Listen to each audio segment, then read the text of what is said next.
अभी न होगा मेरा अंत।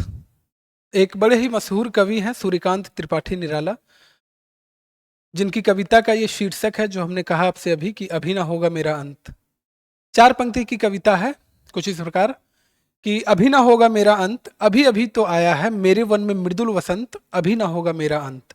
हरे हरे ये पात, डालियां कलियां कोमल गात, मैं ही अपना स्वप्न मृदुल कर फेरूंगा निंद्रित कलियों पर, जगा एक प्रत्युष मनोहर, पुष्प पुष्प से तंद्रालस लालसा खींच लूंगा मैं, अपने नवजीवन से अपने नवजीवन से अमृत शहर से सींच दूंगा मैं, द्वार दिखा दूंगा फिर उनको, है मेरे वे जहां अनंत, अभी ना होगा मेरा अंत।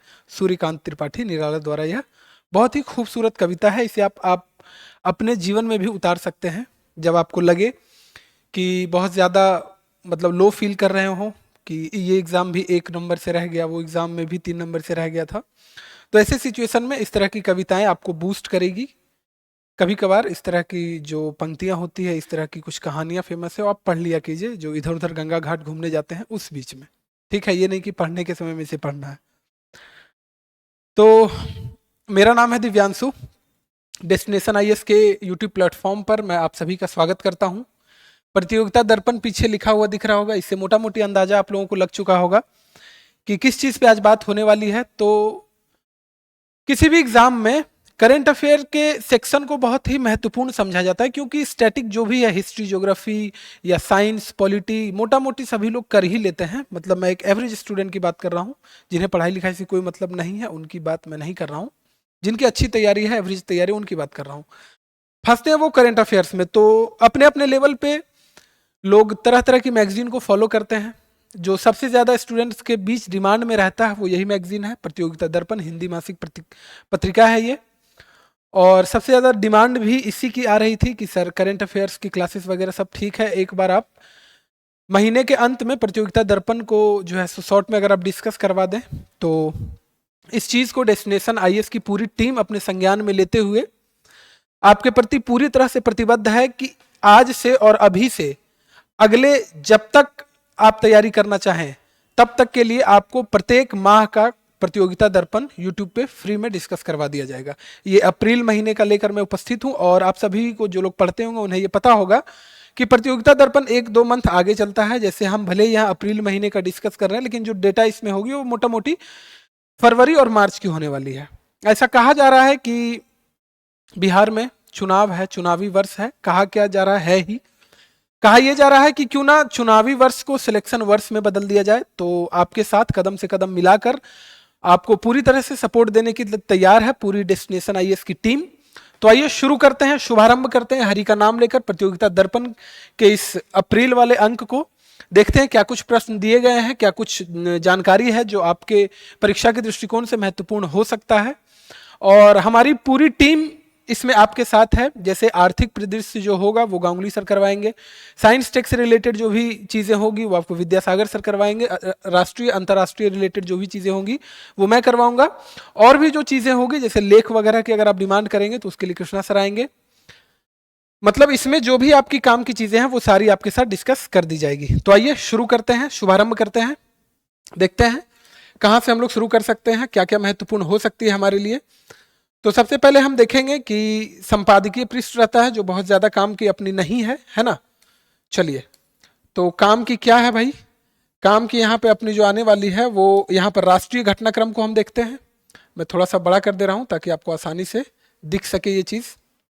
चलिए, तो एक बार पहले हम शॉर्ट में देखेंगे कि क्या क्या चीज़ें हैं जिसे हमें जानने की जरूरत है, उसके बाद हम उस पर डिटेल में जाएंगे, है ना। चलिए, तो पहला आपको यहां पर दिख रहा होगा कि 27 वर्ष के अंतराल के पश्चात दिल्ली में भाजपा की सरकार बनी है, रेखा गुप्ता वहां की मुख्यमंत्री बनी है। ठीक है, दूसरे पॉइंट पे हम डिस्कस करने वाले हैं कि मणिपुर में हम देख रहे थे कि 2 साल से वहां पर उथल पुथल चल रहा था, वहां के जो समुदाय हैं उनके बीच बहुत अस्थिरता थी, बहुत अशांति फैली हुई थी। तो वहां पे क्या किया गया है, राष्ट्रपति शासन लगा दिया गया है।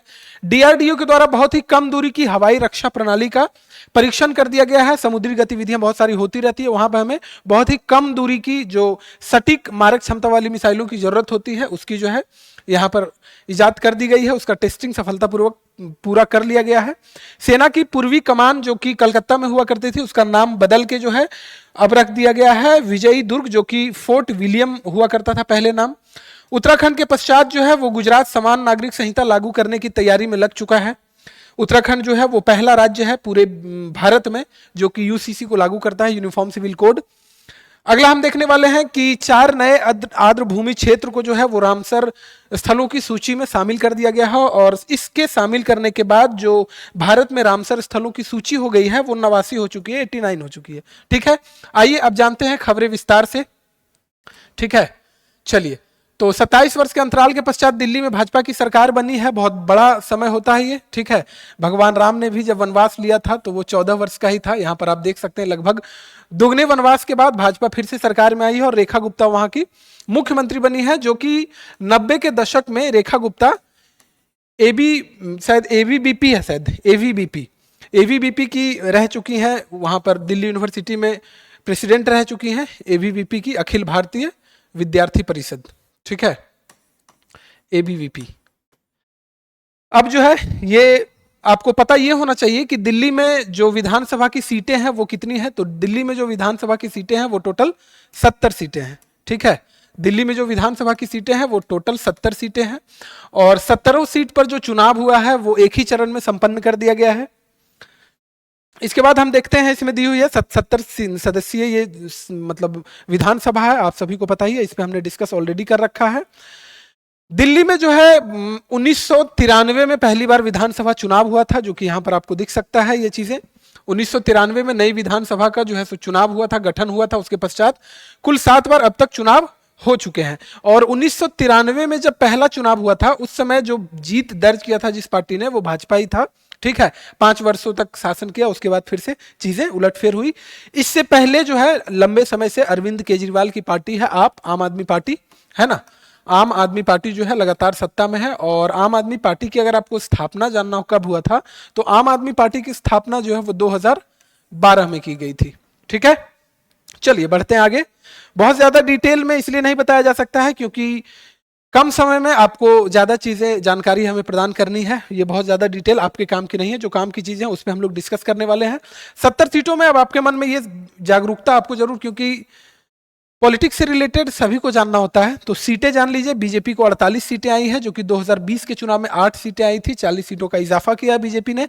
आम आदमी पार्टी यानी अरविंद केजरीवाल की पार्टी को कुल 22 सीटें मिली है, जो कि 2020 में 62 सीटें मिली थी 70 में से, जो कि बहुत बढ़िया, बहुत ही बेहतरीन परफॉर्मेंस था। लोकतंत्र की यही तो खूबसूरती है कि इस बार अगर आप पसंद हैं तो सत्ता में हैं, पसंद नहीं है तो जनता जनार्दन से ऊपर कोई नहीं है। ठीक है, चलिए, तो ये मोटा मोटी चीजें थी, इसे आप जान लीजिए, काम की चीजें लग सकती है आपको। बढ़ते हैं आगे, क्या कुछ दिया गया है। तो एक चीज यहां पर आप जरूर जान लीजिए कि 1 नवंबर 1956 से लेकर 1 दिसंबर 1993 तक केंद्र प्रशासित संघ राज्य क्षेत्र के रूप में दिल्ली रहा है। ठीक है, हमने अभी बताया कि 1993 में विधानसभा का गठन किया गया, उसके बाद विधानसभा चुनाव 1993 हुआ जिसमें भाजपा की सरकार आई थी। विधानसभा से रिलेटेड अगर आपसे पूछ लिया जाए, आर्टिकल कौन सा है संविधान में, तो ध्यान रखिएगा आर्टिकल नंबर 170 है ना। आर्टिकल 170 में इसकी चर्चा की गई है, विधानसभा के संरचना की चर्चा की गई है। कुछ राज्यों में विधान परिषद भी है, टोटल 6 राज्य हैं जिसमें विधान परिषद है। तो विधान परिषद के गठन और उसके समाप्त करने की जो चर्चा की गई है वो आर्टिकल 169 में की गई है, इसे आप जरूर ध्यान रखिएगा। क्यों बता दिया गया, क्योंकि विधानसभा वाला तो खैर पूछता ही है, लेकिन अभी रिसेंटली जो है वो विधान परिषद से रिलेटेड क्वेश्चन है वो ज्यादा एग्जाम में देखने को मिल रहे हैं। आर्टिकल 169 ये याद रखिएगा। ठीक है, चलिए देखते हैं आगे और कुछ हमें जानने की चीजें क्या दी गई है। रेखा गुप्ता बन चुकी हैं, आप सभी को पता है, हमने इस पे ऑलरेडी डिस्कस कर रखा है। अगला हम देखने वाले हैं कि मणिपुर में राष्ट्रपति शासन लागू हो चुका है। तो यहां पर सबसे पहले आपको क्या जानना चाहिए कि राष्ट्रपति शासन से जुड़ा हुआ अनुच्छेद कौन सा है। ठीक है, देखिए जीएस पूरा रिवीजन करने का एकमात्र तरीका, हर महीने आप इसे अपना सकते हैं। कोई भी मंथली मैगजीन अगर आप पढ़ेंगे, जैसे ये राष्ट्रीय अंतर्राष्ट्रीय पढ़ रहे हैं, तो बड़ी ही आसानी से हमने उसे आर्टिकल से कनेक्ट कर दिया। यहां भी राष्ट्रपति शासन आपको दिख रहा है, तो इसे भी हम कनेक्ट करेंगे कि राष्ट्रपति शासन जो है उसका उल्लेख संविधान में किस अनुच्छेद में है। तो अगर आपको पता हो तो याद रखिए कि आर्टिकल 356 में जो है राष्ट्रपति शासन की बात कही गई है। ठीक है, 352 में राष्ट्रीय आपात की बात की गई है और 360 में, आर्टिकल नंबर 360 में वित्तीय आपातकाल की बात की गई है। यह क्वेश्चन अक्सर एग्जाम में पूछा जाता है कि देश में वित्तीय आपातकाल कितनी बार लग चुकी है, तो ध्यान रखिएगा 0 होगा इसका आंसर। एक भी बार देश में वित्तीय आपातकाल लागू नहीं हुआ है। चलिए आते हैं अपने टॉपिक पे। तो 2 वर्षों तक वहां पर सांप्रदायिक हिंसा चल रहा था, जिस पे ऑलरेडी हमने डिस्कस किया। 13 फरवरी 2025 को वहां पे राष्ट्रपति शासन लगा दिया गया है, जिसका उल्लेख संविधान के आर्टिकल 356 में किया गया है। मणिपुर जो है वो 1972 में पूर्ण राज्य के रूप में अस्तित्व में आया, ठीक है।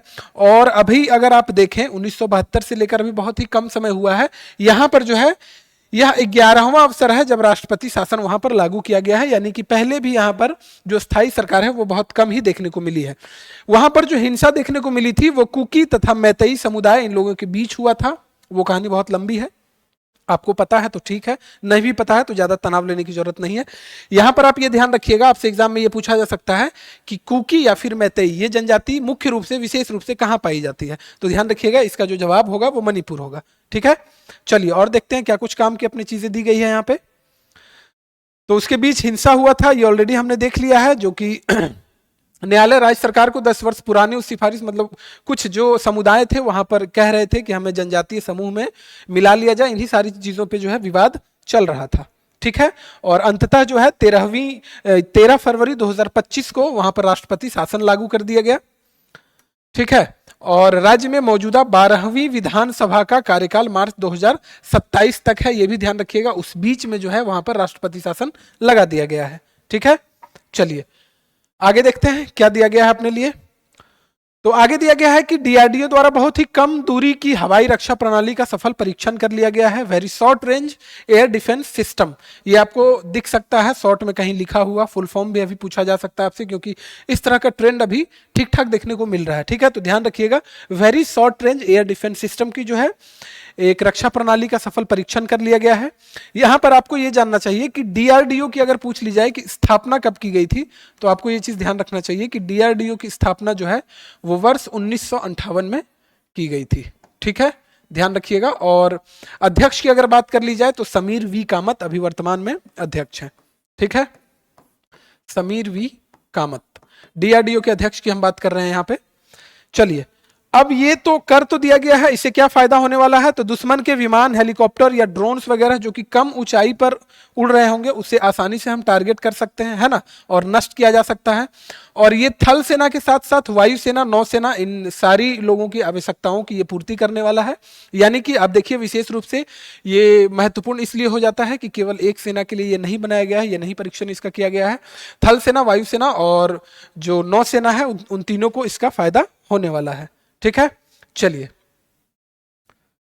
और यहां पर एक चीज और अपने काम की है कि इसे जो है डीआरडीओ के सहयोग से उसकी हैदराबाद स्थित सहायक इकाई जो कि रिसर्च सेंटर इमारात, ठीक है, रिसर्च सेंटर इमारात जो है वह निजी उद्योग भागीदारों के सहयोग से देश में ही तैयार किया गया है। तो मेक इन इंडिया यहां पर आप कह सकते हैं, ठीक है, मेक इन इंडिया के तहत इसे बनाया गया है देश में ही, किसके सहयोग से, तो रिसर्च सेंटर इमारात के द्वारा जो है बनाया गया है। तो मेक इन इंडिया, इसमें ध्यान रखिएगा इस चीज में। अब जो है अगला हमारे सामने जो है सेना की पूर्वी कमान के मुख्यालय का नाम फोर्ट विलियम के स्थान पर अब विजय दुर्ग रखा दिया गया है, ठीक है। अब विजय दुर्ग रखा गया है तो आपको यह पता होना चाहिए कि पूर्वी कमान जो है वो कहां पर स्थित है, तो ये कोलकाता में हुआ करती थी, ठीक है, ध्यान रखिएगा। ये जो है कोलकाता में है पूर्वी कमान। फोर्ट विलियम जो कि अंग्रेजों का नाम है, आपको पता है अंग्रेजों के समय ये नाम रखा गया था। और कोलकाता से भी पहले जो इसका मुख्यालय, पूर्वी कमान का मुख्यालय हुआ करता था, वो लखनऊ में हुआ करता था, ये ध्यान रखिएगा, ठीक है। फोर्ट विलियम का नाम बदलकर अब विजय दुर्ग रख दिया गया है। इससे पहले भी जो है कुछ जगहों का, अंडमान वगैरह में कुछ जगहों का नाम, कुछ द्वीप का नाम बदला गया था। और उससे रिलेटेड क्वेश्चन यहां तक कि बीपीएससी में भी पूछा गया, और सब एग्जाम में तो पूछा ही गया है, बीपीएससी में भी पूछा गया है। तो कौन सा है वो, उस पर एक बार हम लोग नजर डालेंगे जल्दी से। तो अंडमान द्वीप समूह में कुछ द्वीप हैं, जैसे रॉस आइलैंड था पहले, जो रॉस आइलैंड हुआ करता था उसका नाम जो है वो नेताजी सुभाष चंद्र बोस द्वीप रख दिया गया है। नील आइलैंड हुआ करता था, उसका नाम जो है शहीद द्वीप, तथा हैवलॉक आइलैंड था, उसका नाम जो है स्वराज द्वीप रख दिया गया है। आपको सीधे मैचिंग करने दिया जा सकता है कि ये सब एक तरफ दे दिया जाएगा, रॉस आइलैंड, नील आइलैंड या हेवलॉक आइलैंड, ये सारी चीजें दे दी जाएगी, इनको एक तरफ दूसरी तरफ दे दिया जाएगा, मिलान करने दिया जा सकता है। तो एक बार इन सारी चीजों को आप देख लीजिएगा, ठीक है। चलिए आगे देखते हैं क्या कुछ दिया गया अपने लिए। तो ये जो विलियम नाम हुआ करता था, फोर्ट विलियम के नाम पर इन्हें इसका नाम रखा गया था, है ना। यहां पर राजा विलियम तृतीय के नाम पर इसे रखा गया था, क्योंकि उस समय भारत एक उपनिवेश हुआ करता था इंग्लैंड का, जब ये नाम रखा गया था। 1962 के भारत चीन युद्ध के पश्चात 1963 में फोर्ट विलियम को भारतीय सेना के पूर्वी कमान का मुख्यालय बनाया गया था, ठीक है। 1962 में जो चीन के साथ युद्ध हुआ था, ठीक है, उस समय हम लोग चीन से काफी कमजोर थे, अब वो वाली बात नहीं है, इसका प्रमाण हम समय समय पर देते आ रहे हैं। उसी समय जो है वो पूर्वी कमान भारतीय सेना का मुख्यालय बनाया गया था, और उस समय इसका मुख्यालय जो है वो लखनऊ हुआ करता था, जिसपे अभी हमने डिस्कस कर रखा है, ठीक है। और ये जो विजय द्वीप जिसकी हम बात कर रहे हैं, यह छत्रपति शिवाजी के शासनकाल में एक महत्वपूर्ण नौसैनिक अड्डा था, ठीक है। काम की चीजें हैं, इसे ध्यान रखिएगा। अगला देखते हैं कि उत्तराखंड के पश्चात अब गुजरात में समान नागरिक संहिता लागू करने की तैयारी की जा रही है। तो तैयारी की जा रही है, इससे एग्जामिनर का भी क्वेश्चन नहीं पूछेगा। आपको क्या जानना है यहाँ पर, तो जानना आपको ये है कि यूसीसी है क्या, तो यूनिफॉर्म सिविल कोड इसका फुल फॉर्म है ना। उत्तराखंड जो है लागू कर चुका है, सबसे पहला राज्य बना है पूरे संपूर्ण देश में इस चीज को लागू करने वाला।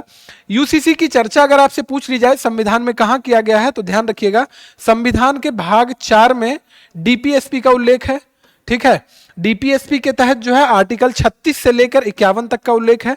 इसी में आर्टिकल अगर आप 44 देखेंगे तो 44 में यूसीसी की चर्चा की गई है, यूनिफॉर्म सिविल कोड की चर्चा की गई है, जिसे उत्तराखंड के द्वारा लागू कर दिया गया था, जो कि पहला राज्य बना था पूरे देश में। अब जो है गुजरात इसे लागू करने की तैयारी में है। अब जो है यहां पर एक नाम दिख रहा है कि सर्वोच्च न्यायालय के पूर्व न्यायाधीश रंजना देसाई, उत्तराखंड में भी जब लागू किया गया था तो इसके लिए भी मसौदा जो है इन्हीं ने तैयार किया था, जो रंजना देसाई जी थे। और अभी गुजरात के लिए जब सिफारिश की जा रही है उसमें भी इनकी महत्वपूर्ण भूमिका, या यूं कहें तो सबसे अहम भूमिका इन्हीं की है, ठीक है। चलिए अब जान लेते हैं जरा कि ये है क्या civil code, uniform civil code, जिसकी हम इतनी बात कर रहे हैं चिल्ला चिल्ला कर। तो उत्तराखंड में समान नागरिक संहिता जो है वो 17 जनवरी 2025 से लागू कर दी गई है, और स्वतंत्रता के पश्चात इसे लागू करने वाला देश का पहला राज्य है, जिस पर हम अभी डिस्कस कर रहे थे। अब यह है क्या, तो सभी नागरिकों के लिए, चाहे वो किसी भी धर्म का क्यों ना हो, विवाह का जो नियम होगा एक समान होगा, तलाक का जो नियम होगा वो एक समान होगा। ये नहीं कि 3 बार तलाक बोले और तलाक हो गया, ऐसा नहीं होने वाला है। उत्तराधिकार, संपत्ति के अधिकार, हलाला आदि, इन सब मामलों में जो कानून होगा वो एक होगा। इसे ही यूनिफॉर्म सिविल कोड बोला जाता है, जिसकी चर्चा हमारे संविधान के भाग 4 डीपीएसपी के तहत अनुच्छेद 44 में की गई है, ठीक है। चलिए अब अपने काम की एक महत्वपूर्ण चीज है, बहुत ही ज्यादा इंपॉर्टेंट है, इसे आप स्टार मार्क कर लीजिए। इससे क्वेश्चन मिलेगा ही मिलेगा, इसमें कोई डाउट नहीं है कि इससे क्वेश्चन नहीं मिलेगा। इसमें जितने स्टार लगाना है लगा लीजिए। 4 नए रामसर स्थलों को जो है इस सूची में शामिल कर लिया गया है, 4 नए आर्द्रभूमि क्षेत्र को, है ना। अब जो है भारत में जो रामसर स्थल की संख्या है वो 89 यानी 89 हो चुकी है। सबसे ज्यादा अगर आपसे पूछ लिया जाए कि भारत में सबसे ज्यादा जो रामसर स्थल है उसकी संख्या सबसे ज्यादा कहां पर है, तो नाम याद रखिएगा, तमिलनाडु, है ना। तमिलनाडु में सबसे ज्यादा संख्या है। कितनी है भाई, तो यहां पर 20 है, यानी कि अगर आप देखें तो 89 में जो है वो 20 यहीं पे है तमिलनाडु में। सेकंड नंबर पे यूपी आता है।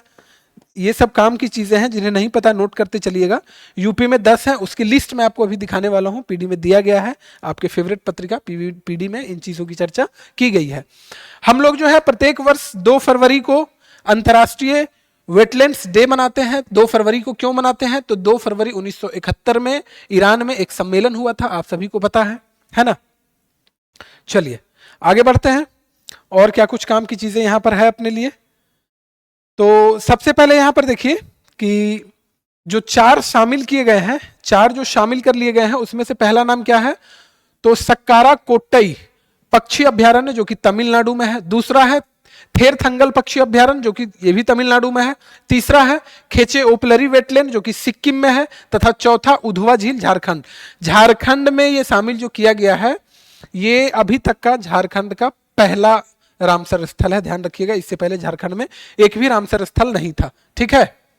चलिए, तो अगर आपको जानना हो एग्जैक्ट लोकेशन, तो ये जो रामनाथपुरम जिले में है, ये सक्कारा कोट्टई पक्षी अभ्यारण्य जो है वो रामनाथपुर जिले में है, तमिलनाडु में ही।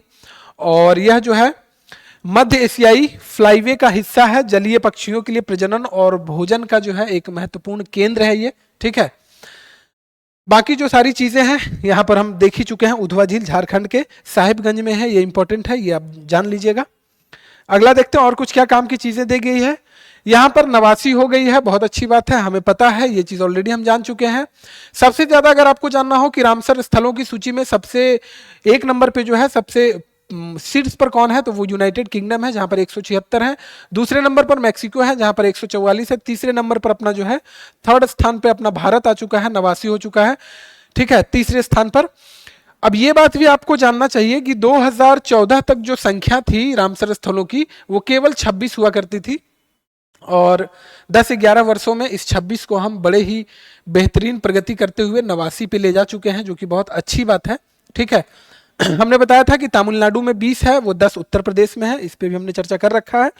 हम अभी चर्चा कर रहे थे कि 2 फरवरी 1971 को ईरान में रामसर शहर में एक सम्मेलन हुआ था, ठीक है। अंतर्राष्ट्रीय महत्व के लिए आर्द्रभूमि वाले जो भी स्थल थे उनकी पहचान कर उन्हें जो है रामसर साइट्स में शामिल किया जाना था, इस पर चर्चा की गई थी। लेकिन आपसे अगर ये पूछा जाए कि रामसर सम्मेलन का हिस्सा भारत कब बना था, तो आपका जवाब होगा 1982, है ना। 1982 में रामसर संधि में शामिल हुआ था भारत, ठीक है।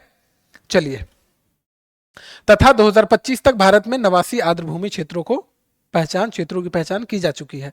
अब यहां पर 89 का जो है लिस्ट दे दिया गया है, जानना हो तो जान सकते हैं। आंध्र प्रदेश में 1 ही है, तमिलनाडु में 20 है, इतनी ज्यादा भी चर्चा नहीं की जा सकती है। तमिलनाडु में जो 2 शामिल किए गए थे उसे हाईलाइट कर दिया गया है, जो कि ऑलरेडी हम पढ़ चुके हैं। 3-4 बार आपके नजर के सामने से इसलिए गुजारा जा रहा है ताकि आपके दिमाग में ये बैठ जाए और आप गलती जो करें एग्जाम में बिल्कुल न्यून करें, गलती करने की कोई संभावना ना हो, ठीक है। तो सक्कारा कोट्टई पक्षी अभ्यारण्य और थेरथंगल अभ्यारण्य जो कि तमिलनाडु का है ना। चलिए, और हम अभी किसके बारे में देखे थे, सिक्किम में हमने देखा था। बिहार का जान लीजिए, बिहार में 3 है। कांवर झील है एक, ठीक है, जिसे कवर्टल वेटलैंड भी बोलते हैं, कांवर झील है। नागी पक्षी अभ्यारण्य है और नकटी पक्षी अभ्यारण्य है, ये झाझा में है। इससे रिलेटेड क्वेश्चन बीपीएससी में पूछा गया था। झाझा किस जिले में पड़ता है, तो झाझा जो है वो जमुई जिले में पड़ता है ना। ये दोनों अभ्यारण्य बिहार का अभी बाद में दिया गया है, नया है, नवीनतम है, इस वजह से इससे रिलेटेड क्वेश्चन एग्जाम में आने की संभावना है और बीपीएससी में पूछा जा भी चुका है, ठीक है। चलिए आगे बढ़ते हैं। सिक्किम का भी हमने देखा था।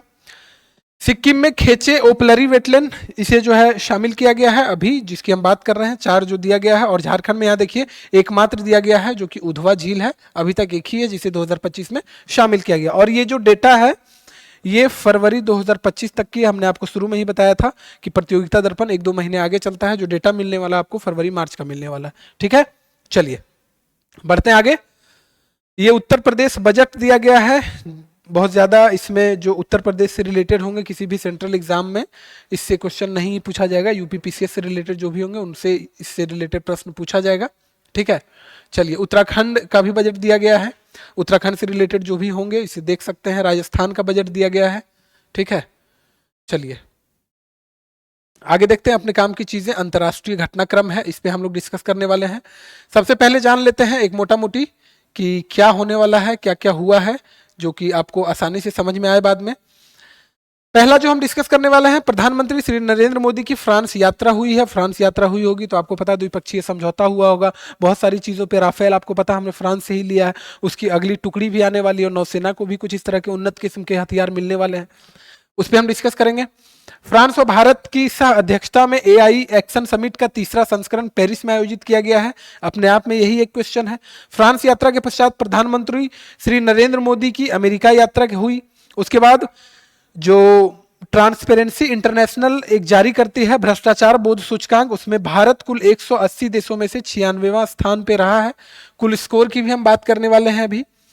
इसके बाद हम देखेंगे कि संयुक्त राष्ट्र बजट 2025 हेतु भारत ने अपना योगदान नियत समय पर जमा कर दिया गया है। उसमें कुछ योगदान देना रहता है, ये दे दिया गया। बहुत ज्यादा इसमें काम की चीजें नहीं है, संयुक्त राष्ट्र अपने काम की चीजें होगी, ठीक है। कतर के अमीर शेख तमीम बिन हमद अल थानी की भारत यात्रा की गई है, इस पे भी हम लोग डिस्कस करने वाले हैं। 8वां हिंद महासागर सम्मेलन ओमान के मस्कट में आयोजित किया गया है, ये इंपॉर्टेंट है, ठीक है।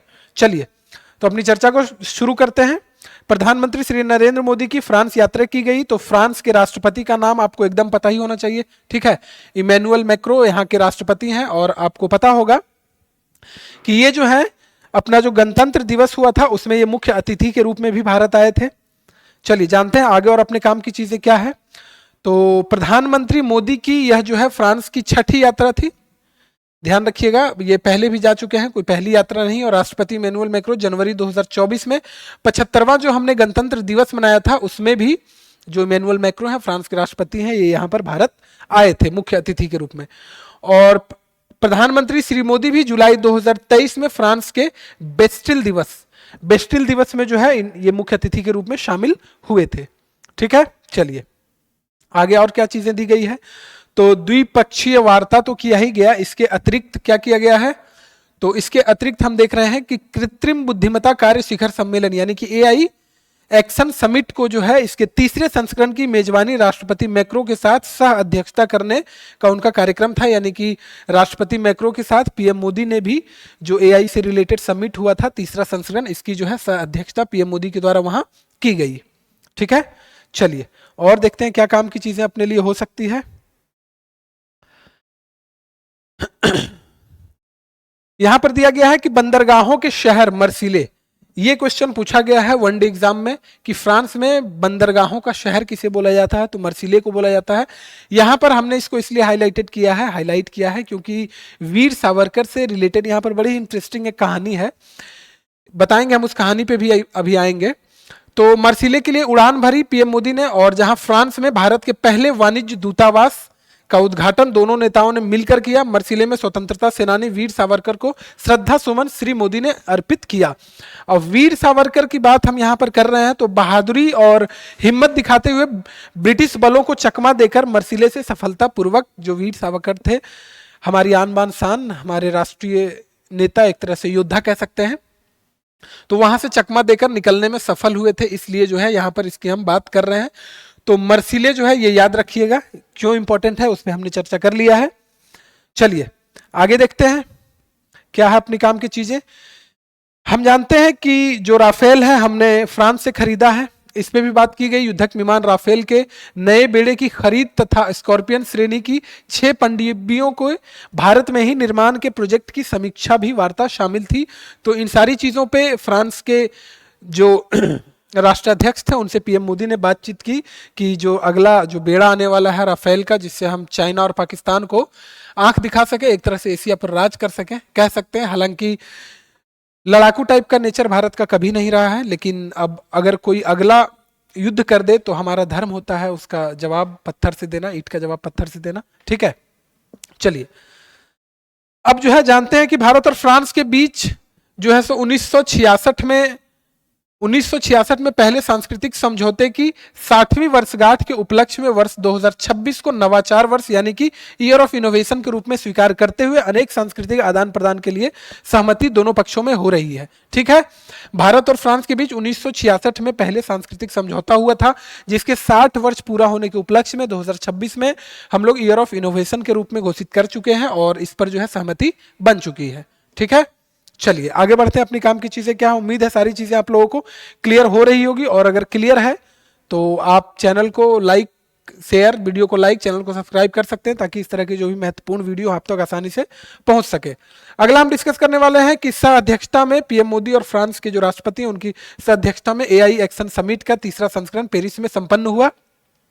काम की चीजें मोटा मोटी यही थी कि संपन्न कहां पे हुआ है, तो पेरिस में संपन्न हुआ है ना, ध्यान रखिएगा। तीसरा संस्करण पीएम मोदी और राष्ट्रपति मैक्रो की अध्यक्षता में, ठीक है। ये 2 दिवसीय चला था जिसकी हम बात कर रहे हैं। ये जो एआई एक्शन समिट था, ये आयोजन जो है फ्रांस की राजधानी पेरिस में किया गया 10 और 11 फरवरी 2025 को, जो कि 2 दिवसीय चला था। काम की चीजें अपने लिए इतनी ही थी। चलिए देखते हैं और क्या काम की चीजें अपने लिए हो सकती है। इसके बाद पीएम मोदी जो है फ्रांस से लौटते वक्त इन्होंने अमेरिका की भी यात्रा की। वहां पर मोदी साहब के फेवरेट नेता हैं, फेवरेट दोस्त एक तरह से कह सकते हैं, ट्रंप के साथ बहुत अच्छी इनकी एक तरह से कह सकते हैं तालमेल बहुत अच्छी है। तो प्रधानमंत्री मोदी की यात्रा जो है अमेरिका में भी हुई, ठीक है। अमेरिका यात्रा में क्या क्या विशेष हुआ उस पर भी हम अभी डिस्कस करने वाले हैं। तो अमेरिकी राष्ट्रपति के आधिकारिक अतिथि गृह पे ये रुके, जो कि ब्लेयर हाउस है। ये जरूर याद रखिएगा, क्योंकि इस तरह के क्वेश्चन भी आपके एग्जाम में पूछा जा चुका है कि व्हाइट हाउस कहाँ पर है, तो कैसे क्या है। तो ब्लेयर हाउस याद रखिएगा कि अमेरिकी राष्ट्रपति के आधिकारिक अतिथि गृह को जो है ब्लेयर हाउस बोला जाता है। पीएम मोदी यहीं पे जाके रुके थे। कोई भी जब विदेश यात्रा होती है तो इन्हीं सारी चीज़ों पे हमें ध्यान रखने की जरूरत होती है, और कुछ कुछ समझौते जो होते हैं उस पर हम लोग मोटा मोटी ध्यान रख लें तो एग्जाम में क्वेश्चन बन जाते हैं। क्योंकि एग्जामिनर का ये उद्देश्य कभी नहीं होता है कि आप क्वेश्चन को ना बना पाए, उनका उद्देश्य सिर्फ इतना होता है कि मोटा मोटी भी अगर एक दो बार न्यूज़ को पढ़ चुका हो तो आसानी से उस क्वेश्चन को वो टैकल करने में सक्सेस हो जाएगा, है ना। चलिए, अब यहां पर अपने काम की चीजें क्या है, तो ओवल ऑफिस में दोनों नेताओं की यह बैठक लगभग 5 वर्षों के अंतराल के पश्चात थी। ट्रंप जाहिर सी बात है अभी आए ही हैं सत्ता में, बहुत पहले थे। जिसमें मोदी को एक महान मित्र व बेहतरीन इंसान ट्रंप ने बताया। बहुत अच्छी दोस्ती, हम पहले भी चर्चा कर चुके हैं। द्विपक्षीय सहयोग की बात की गई और इसके प्रमुख स्तंभों में परिवर्तनकारी बदलाव लाने के लिए एक नई पहल, 21वीं सदी के लिए यूएस इंडिया कॉम्पैक्ट सैन्य साझेदारी, त्वरित वाणिज्य और प्रौद्योगिकी के अवसर को उत्प्रेरित करना। ठीक है, बहुत बड़ी बात है ये, है ना। सैन्य से रिलेटेड, क्योंकि आपको पता है कि विश्व में सबसे ज्यादा अगर हथियार कोई सप्लाई करता है कोई देश तो वो अमेरिका करता है। ठीक है, रसिया भी है, फ्रांस भी है, लेकिन और सभी अगर वैश्विक परिदृश्य में हम देखें तो अमेरिका ठीक ठाक हथियार की सफेद मतलब ये बेचता है, ठीक है, सप्लाई करता है। दोनों देशों के बीच क्या क्या सहमति हुई भाई, तो 10 वर्षीय रक्षा साझेदारी पर हस्ताक्षर करने, 10 वर्षीय जो है रक्षा साझेदारी पर हस्ताक्षर करने तथा प्रमुख हथियारों के सह उत्पादन को जारी रखने के लिए एक महत्वाकांक्षी योजना की घोषणा पर दोनों पक्ष ने सहमति जताई है। ठीक है, हथियार जो है वो मिलता रहेगा और जो भी उत्पादन किया जा रहा है वो किया जाता रहेगा। इसमें से बहुत सारे हथियारों की सूची दे दी गई है, ठीक है, जो कि बिल्कुल आपको याद नहीं रखना है। कुछ बहुत ज्यादा अगर चर्चा में रहे तो उससे एक आध दो क्वेश्चन पूछ सकता है, क्योंकि इतनी सारी अगर आप रटने बैठेंगे तो जाहिर सी बात है इतना आपको याद रखना मुश्किल है। और अगर इसी को रटने बैठ जाएंगे, हो सकता है जिसकी संभावना 1% है या 1% से भी कम है कि इस हथियार का नाम आपसे पूछा जाए, इसको रटने के चक्कर में बाकी चीजें आप छोड़ देंगे जो बहुत आसान होगी। तो अगर एक आध लड़का बना भी देता है तो छोड़ दीजिए, उसके आगे बढ़ने दीजिए, है ना। देखिए, कंपटीशन में ये बहुत ज्यादा इंपॉर्टेंट है कि आप क्या छोड़ रहे हैं, पढ़ने से ज्यादा जरूरी है आपको क्या छोड़ना है। ठीक है, एक जो है टर्म सुनने को मिला मीगा और मागा, है ना।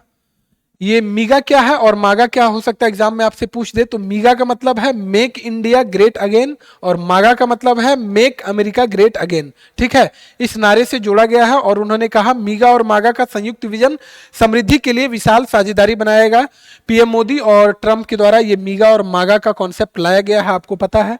इस तरह के बहुत सारे मतलब गुट बनाए गए हैं 3-4 कंट्री के साथ, जिसमें अमेरिका और भारत एक साथ है, I2U2 है, जैसे इस तरह की चीजों पे आप ऑलरेडी इनके बारे में पहले भी पढ़ चुके होंगे। ठीक है, भारत को एक जो है अत्याधुनिक F-35, आपको याद होगा F-16 अमेरिका ने दिया था पाकिस्तान को, जिसे अपने जो MiG-21 है 70 के दशक का, वो एक तरह से कहें घर का बुजुर्ग जो विमान था उसने इसे मार गिराया था।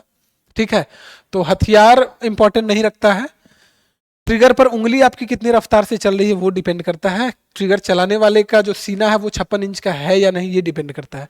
तो भारत को अत्याधुनिक जो है F-35 युद्धक विमान बेचने और भारत द्वारा अमेरिका से ज्यादा तेल व गैस की खरीद करने, बहुत इंपॉर्टेंट चीज है, तेल व गैस की खरीद करने, मिलकर परमाणु ऊर्जा के छोटे व बड़े रिएक्टरों का निर्माण करने पर सहमति जो है बनाई गई है, सहमति हुई है पीएम मोदी और डोनाल्ड ट्रंप के बीच। ठीक है, चलिए, आतंकवाद के मामले में भी अमेरिका ने कहा कि हम आपके साथ हैं, आतंकवाद के लिए हम लड़ेंगे और 26/11 में जो मुंबई हमला के साजिशकर्ता थे उन पर जो है निशाना भी साधा गया है। ठीक है, कूटनीतिक परामर्श बढ़ाने की बात की गई है अमेरिका और इंडिया के बीच और ठोस सहयोग बढ़ाने का संकल्प वार्ता में लिया। दोनों नेताओं ने 2025 में नई पहलों की घोषणा करने के लिए अगले 6 माह के भीतर भारत मध्य पूर्व यूरोप कॉरिडोर यानी IMEC, ठीक है, और I2U2 जो कि भारत, इजराइल, संयुक्त अरब अमीरात और अमेरिका इस समूह में है, इनको जो है समूह के भागीदारों को बुलाने की योजना जो है बनाई गई है अगले 6 महीने में। ठीक है, चलिए, 2 दिनों की यात्रा रही इनकी और ये सारी चीजें इस पर जो हमने डिस्कस किया ये सारी चीजें वहां पर हुई। अब देखते हैं क्या है अपनी काम की चीजें। यहां पर दिया गया है कि भ्रष्टाचार बोध सूचकांक बहुत ही इंपॉर्टेंट है, इससे क्वेश्चन एग्जाम में पूछा ही जाता है, आया ही है ना, वनडे सब में तो पूछ ही लिया जाता है। काम की चीजें आपके लिए सबसे पहले ये है कि जारी किसके द्वारा किया जाता है, तो ट्रांसपेरेंसी इंटरनेशनल के द्वारा जारी किया जाता है। कौन देश प्रथम रहा है, कौन द्वितीय, कौन अंत, कौन भारत का क्या स्थिति रहा, सब पे हम लोग डिस्कस करेंगे। तो 180 देशों की कुल हुई थी, जिसमें से भारत की जो स्थान रही है वो इस बार 96 यानी 96वें स्थान पे भारत रहा है। ठीक है, ट्रांसपेरेंसी इंटरनेशनल के वर्ष 2024 के भ्रष्टाचार बोध सूचकांक जो है वो फरवरी 2025 में जारी कर दिया गया है ना। चलिए, इसमें जो अधिकांश देश थे उनकी अगर बात कर ली जाए तो उनकी स्थिति में बहुत ज्यादा सुधार देखने को नहीं मिला, 1-2 रैंक का बस सुधार देखने को मिला है। ठीक है, चलिए जानते हैं और इसमें क्या अपने काम की चीजें हैं। तो 2023 के लिए इस सूचकांक में जो भारत का स्कोर था वो 39 था तथा 180 देश में 93वां स्थान था। तथा ताजा अगर 2024 के लिए हम सूचकांक को देखें जो कि फरवरी 2025 में जारी की गई, इसमें भारत के लिए जो स्कोर है वो 38 रहा। यहाँ देखिए 39 था, यहाँ 38 है और 180 देशों में 96वें स्थान पे रहा, पहले जो है वो 93वें स्थान पे था। ठीक है, चलिए टॉप पे कौन आया है, टॉप पे जो है वो डेनमार्क रहा है। छोटी सी कंट्री है, क्या ही भ्रष्टाचार हो गया है ना। भारत के बारे में बोला जाता है कि 8-10 देश बसते हैं भारत में, विविधता में एकता, इसीलिए तो बोला जाता है। आप नॉर्थ ईस्ट में चले जाएंगे तो आपको लगेगा अलग ही कंट्री में आ गए हैं। मैं ये नहीं कह रहा हूँ कि मतलब अलग ही कंट्री में मतलब एक अलग देश होना चाहिए कंट्री, ऐसा नहीं। मतलब हमारे यहाँ विविधता में एकता, हर जगह आपको अलग अलग कल्चर मिल जाएगा, लगेगा अलग अलग देश में हम घूम रहे हैं। ठीक है, ये हमारे भारत की खूबसूरती है। डेनमार्क पहले नंबर पे रहा है जो कि 90 स्कोर रहा है, फिनलैंड का 88 रहा है, सिंगापुर का 84 रहा, तीसरे नंबर पे रहा है। ये तीनों रैंकिंग सजाने आपको दिया जा सकता है। जो इंपॉर्टेंट है इस बार के लिए याद रखिएगा, लग्जमबर्ग, नॉर्वे और स्विट्जरलैंड तीनों जो है 81 अंक लाकर संयुक्त रूप से 5वें स्थान पे है। इंपॉर्टेंट है, इसे जरूर याद रखिएगा। चलिए अब आते हैं आगे क्या दिया गया है अपने लिए। लग्जमबर्ग को हमने देख ही लिया है, कुछ कुछ चीजों को और देख लें कि कौन कितने किसकी क्या स्थिति रही है ना। तो दक्षिण सूडान जो है वो हमने देखा था कि 180 देशों की बात की जा रही थी, तो दक्षिण सूडान 180वें स्थान पे है जो कि 8 अंक लाया है ना। बेहतरीन प्रदर्शन किया दक्षिण सूडान ने। यहां पर हम बात करने वाले हैं भारत की, तो भारत की जो स्थिति रही है वो 96 रैंक रहा भारत का और 38 स्कोर रहा है। चीन की बात कर ली जाए तो 46 मतलब 43 जो है इसका अंक है और 76वें स्थान पे है।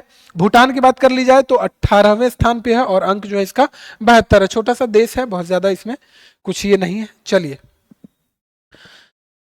चलिए बेटे की स्थिति एक बार देख ली जाए तो 135वें स्थान पर है पाकिस्तान जो कि 27 अंक के साथ है ना। पड़ोसी है, कैसे छोड़ सकते हैं, देखना ही पड़ेगा एक बार। अन्य प्रमुख देशों की अगर आप सूची जानना चाहें तो यूके जो है वो 20वें रैंक पे है ना। और अंक अगर जानना हो तो 71 है। अमेरिका 28वें रैंक पे है और अंक जो है वो 65 है। ठीक है, चलिए बढ़ते आगे। अगला क्या है हमारे लिए, क्या दिया गया है, चलिए उसी के बारे में यहां पर डिटेल दे दिया गया है। जानना हो तो जान सकते हैं। वैसे एग्जाम निकालने के लिए आपका विद्वान होना आवश्यक नहीं है, आप बस काम की चीजें पढ़िए और एग्जाम निकालिए।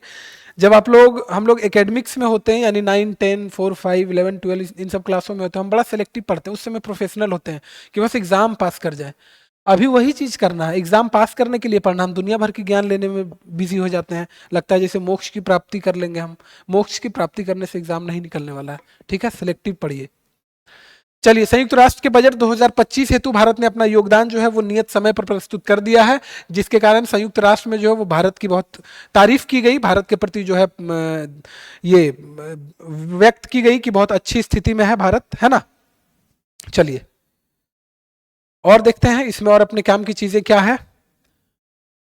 भारत ने जो योगदान दिया है वो 3.764 करोड़ का जो है योगदान दिया है। डॉलर निर्धारित समय सीमा के भीतर जो है जमा कर दिया गया है। 49 देशों ऐसे हैं जिन्हें अपना पूरा बजट योगदान 6 फरवरी 2025 की 30 दिन की नियत अवधि के भीतर कर दिया था। बहुत सारे देश हैं जिसमें से भारत के अतिरिक्त जो अगर हम देखें तो कजाकिस्तान है, सेनेगल है, भूटान, स्पेन, दक्षिण Korea, UK, Canada, Norway, New Zealand, Malaysia, पुर्तगाल आदि, ये सभी सारे देश इसमें शामिल हैं। ठीक है, चलिए महासचिव अगर आपसे पूछ लिया जाए कि संयुक्त राष्ट्र के कौन हैं तो ध्यान रखिएगा एंटोनियो गुटेरेस हैं। हर बार किसी ना किसी एग्जाम में ये क्वेश्चन आपको देखने को मिल जाएगा, इसे आप जरूर ध्यान रखिएगा। कतर के अमीर शेख तमीम बिन हमद अल थानी की भारत यात्रा की गई है। ये आपको नाम एग्जाम में दिया जा सकता है, पूछा जा सकता है कि अमीर शेख तमीम बिन हमद अल थानी जो है वो किस देश मतलब किस देश के हैं जो भारत की यात्रा पर आए थे। तो ध्यान रखिएगा ये कहाँ के हैं, कतर के हैं। ठीक है, चलिए बाकी बहुत ज्यादा इनसे रिलेटेड कुछ वैसा नहीं है जिससे कि याद किया जाए, है ना। देखते हैं,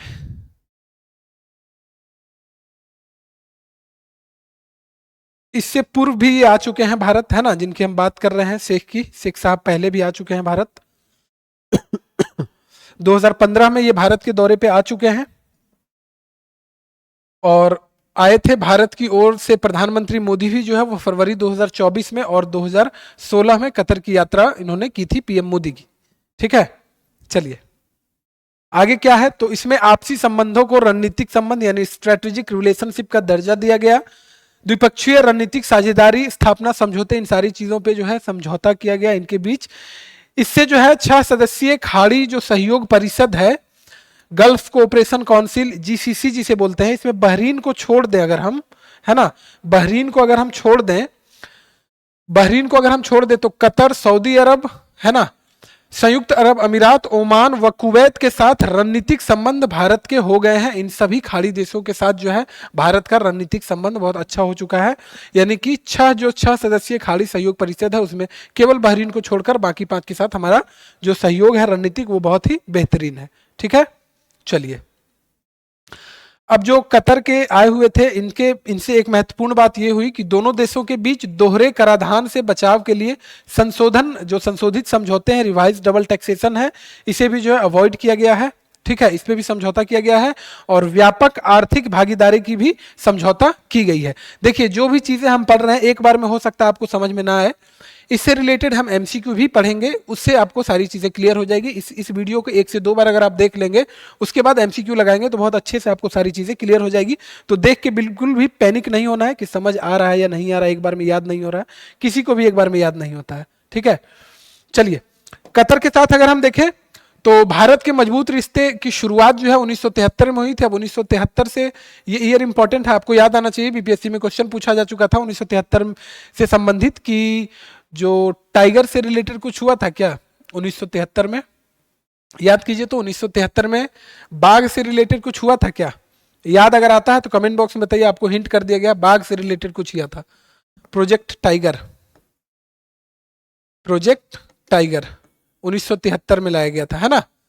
केवल 29 लाख की आबादी वाले इस देश में 8 लाख से अधिक भारतीय रहते हैं कतर में, जो कि अगर हम कुल संख्या की बात कर ली जाए जनसंख्या का तो वहां की कुल जनसंख्या का 25% से ज्यादा जो आबादी है वो भारतीय है वहां पे। ठीक है, चलिए और तरलीकृत जो प्राकृतिक गैस है यानी एलएनजी की आपूर्ति कतर के द्वारा ही की जाती है भारत में सर्वाधिक मात्रा में, ये चीज भी ध्यान रखिएगा। 2022-23 में दोनों देशों के बीच द्विपक्षीय व्यापार लगभग 18.77 अरब डॉलर का था, यानी भारत की जो व्यापार हो रही है कतर के साथ बहुत अच्छी हो रही है, आप देख पा रहे होंगे।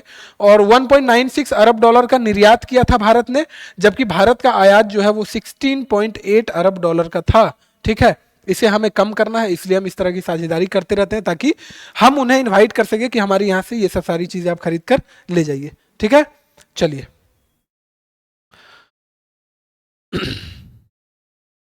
8वां हिंद महासागर सम्मेलन आयोजित किया जा चुका है। कहां पे किया गया है तो ओमान में किया गया है। ओमान में भी अगर आपको स्पेसिफिक जानना हो तो मस्कट में ये संपन्न हुआ है। काम की चीजें अपनी यही थी। 17 फरवरी 2025 को ये आयोजन हुआ है, बिल्कुल याद मत रखिए, कभी नहीं पूछेगा आपके एग्जाम में, तो बता क्यों रहे हैं, बस आपको आसपास की चीजें बताई जाती है ताकि आप आसानी से एग्जाम में इस चीज को पॉइंट आउट कर सके, आसानी से इसका आंसर जो है आप निकाल सके। विदेश मंत्री एस जयशंकर सम्मेलन के उद्घाटन सत्र में मुख्य वक्ता थे। ठीक है, जो कि कहां पे आयोजित किया गया है, कहां पे आयोजित किया गया है, चलिए बार बार आपको 3-4 बार इसलिए दिखाया जाता है ताकि आपके दिमाग में चीजें बस जाए, है ना।